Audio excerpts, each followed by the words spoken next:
Les élus de la majorité et de l'ensemble des élus du groupe Désir de Ville souhaitent que la séance de ce conseil municipal leur permette de donner suite à cet engagement afin qu'il soit gardé trace dans les registres de cette instance qui représente l'ensemble des Nazériennes et Nazériens. Je vais donc naturellement donner la parole à celles et ceux qui le veulent, mais en premier aux élus du Front National.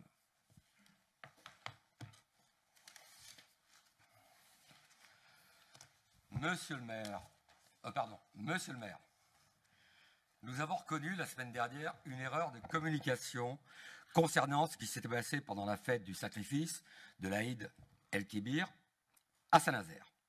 En effet, aucun mouton n'a été égorgé dans cette salle. Nos 800 concitoyens musulmans présents n'ont pratiqué aucun sacrifice dans ce lieu. Vous nous accusez de mensonges. Moi, j'y vois une erreur de communication. Rétablissez l'ordre, monsieur le maire. Vous avez fait remarquer aux syndicalistes qu'il n'y avait pas de bruit à voir dans cette salle. Je peux parler?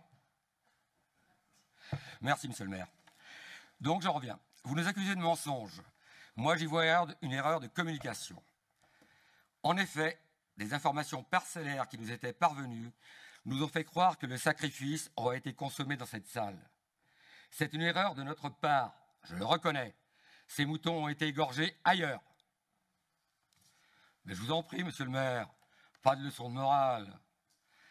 Est-ce une erreur de communication, un mensonge ou pire, de la part de monsieur Cotta, votre adjoint au maire, qui qualifie monsieur Bouchet, conseiller municipal de Saint-Nazaire, de facho, de nazillon?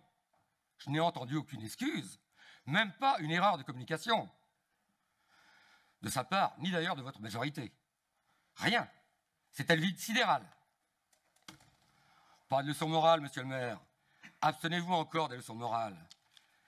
Tandis que Lauriane Degnaud, première adjointe au maire en février 2011, au temps où elle était présidente du mouvement des jeunes socialistes, MJS, a laissé diffuser dans certaines de ses fédérations une affiche représentant monsieur Sarkozy, le bras levé, dans une imitation du dictateur Adolf Hitler?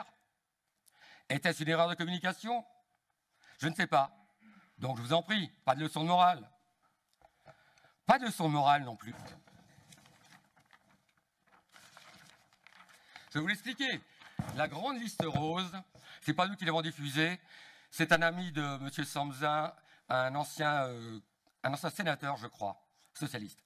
La grande liste rose des membres du Parti socialiste ayant fait l'objet d'une condamnation judiciaire. Bon, nous allons en revenir là. S'il vous plaît, vous n'avez pas le droit d'intervenir dans la salle d'après monsieur le maire. Monsieur Blanchard, je reste le président de cette séance, vous en déplaise, au moins jusqu'au bout de ce mandat. Tout à fait, monsieur le maire. On verra les élections. Tout à fait, monsieur le maire, nous sommes totalement d'accord avec vous. Vous avez été élu démocratiquement, vous êtes notre maire, que ça nous plaise ou non.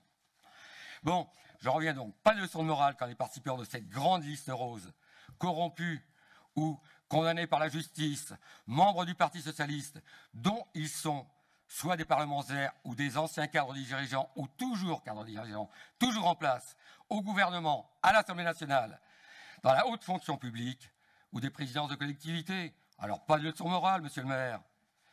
Pas de leçon morale non plus d'ailleurs, quant au plus haut sommet de l'État, le président Hollande trahit ses promesses de campagne, celle de combattre la finance par exemple, ou celle, meilleure encore, celle « la France qui va mieux ».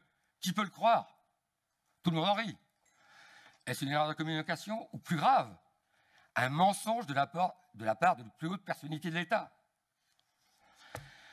J'ajouterai que si nous avons des excuses à faire, ce sera vis-à-vis des musulmans de Saint-Nazaire, dont les représentants du culte m'ont reçu fort cordialement à la mosquée il y a 1 an et demi. Vous m'accusez de les haïr. Pourquoi dans ce cas-là serions-nous engagés dans un dialogue avec leurs représentants, à commencer par M. Tritraine, par un échange de messages en vue d'une prochaine rencontre? Je vais rajouter une chose, monsieur le maire, qui n'était pas prévue. Vous nous dites carrément que toutes les associations, quelles qu'elles soient, ont le droit de louer des salles à Saint-Nazaire. Je vais vous rappeler quand même que le Front National, vous n'étiez pas le maire à l'époque, c'est un fait, a demandé une salle pour faire une grande réunion avec Marine Le Pen, ce qui nous a été refusé par la mairie de Saint-Nazaire. Donc, monsieur, pas de leçon de morale, s'il vous plaît.